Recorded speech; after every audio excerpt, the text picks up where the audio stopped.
अलग अलग जातियों को जोड़कर आजादी के आंदोलन में अंग्रेजों के खिलाफ एकजुट होकर आगे बढ़ने के लिए बाल गंगाधर तिलक ने गणेश उत्सव का आयोजन किया था। ये राजनीतिक रूप से देश हित में एक बहुत बड़ा ऐतिहासिक और अनूठा प्रयोग था जो हमेशा के लिए दर्ज है।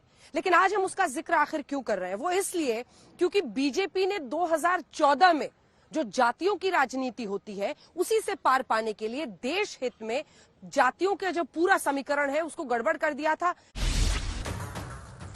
राम मंदिर सिर्फ नहीं तैयार हो रहा, पूरा माहौल चुनावी राज्य उत्तर प्रदेश में तैयार है, जिसमें बड़ी चर्चा तो यही रही कि अयोध्या से ही योगी आदित्यनाथ पहली बार विधानसभा चुनाव लड़ सकते हैं।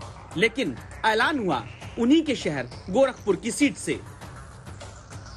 आदरणीय योगी जी हमारे मुख्यमंत्री की दायित्व में है, वो गोरखपुर शहर से चुनाव में पार्टी की ओर से प्रत्याशी होंगे।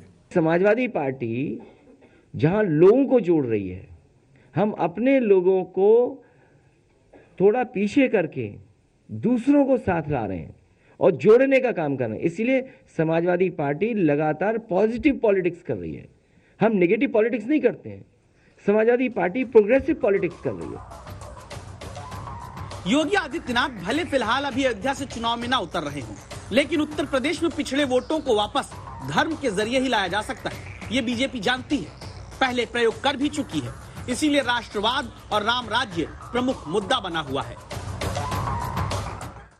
इस देश को न साम्यवाद चाहिए, इस देश को न समाजवाद चाहिए, इस देश को केवल राम राज्य चाहिए और उत्तर प्रदेश को राम राज्य भी चाहिए।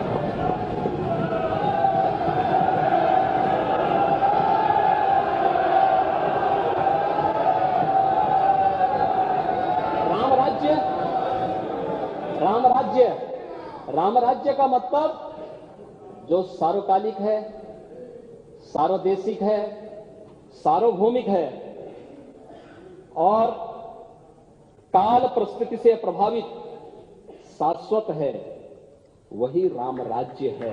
मुख्यमंत्री जी इस बात को जानते ही नहीं है। उन्होंने न संविधान पढ़ा है, न संविधान के प्रेम्बल को पढ़ा है। हमारा संविधान के प्रेम्बल में शुरू में कहा गया कि हमारी सोशलिस्ट स्टेट होगी। भारत में जितने भी कार्यक्रम योजनाएं बनेंगी सोशलिस्ट बनेंगी।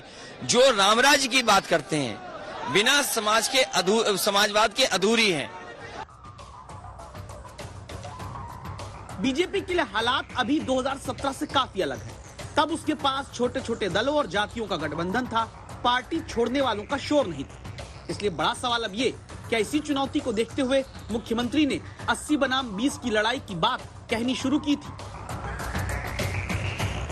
80 बनाम 20 जाएगा और मैंने आपको पहले कहा कि चुनाव होंगे तो आप रिजल्ट दो, 10 मार्च को आने दीजिए। एक तरफ भारतीय जनता पार्टी होगी जो 3/4 से अधिक सीटों को पा करके प्रचंड बहुमत की सरकार बना रही होगी। दूसरी तरफ कांग्रेस, सपा, बसपा ये सभी दल होंगे जो 20% की लड़ाई के लिए माथापच्ची कर रहे हैं। तो ये 20% कौन है? ये 20% वे लोग हैं जो राम जन्मभूमि का विरोध करते हैं, काशी विश्वनाथ धाम का विरोध करते हैं, मथुरा वृंदावन के भव्य स्वरूप का विरोध करते हैं। ये 20% वे लोग हैं जो जिनकी पीड़ा माफियाओं के साथ में है, जिनकी पीड़ा पेशेवर अपराधियों के साथ में है, जिनकी संवेदना पेशेवर आतंकवादियों के साथ में है। ये वही लोग हैं। अगर कार सेवकों पे गोली चलाई थी तो नेताजी पे एफआईआर होनी चाहिए थी। एफआईआर किनके ऊपर हुई? जिन्होंने मस्जिद गिराई उन पे एफआईआर हुई है। नेताजी और संविधान बचाने के लिए काम हुआ था।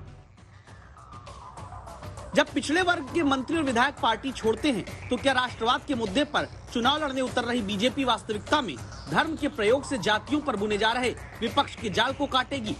राम, अयोध्या और राजनीति का रिश्ता उत्तर प्रदेश में कितना गहरा है, इसे समझने के लिए हमने लोकनीति CSBS के एक सर्वे को पढ़ा जो बताता है अयोध्या में 1992 की घटना के ठीक 4 साल बाद 56% हिंदू उसी जगह मंदिर चाहते थे, जबकि 58% मुस्लिम उसी तत्कालीन विवादित जगह पर मस्जिद बने ऐसी राय रखते थे। 16 साल के बाद 2012 में सर्वे हुआ तो भारी गिरावट के साथ 31% हिंदू नागरिक और 31% मुस्लिम नागरिक अपनी अपनी राय में उसी जगह मंदिर या मस्जिद की वकालत करते मिले। 2012 के बाद उत्तर प्रदेश की राजनीति में कई बदलाव आए।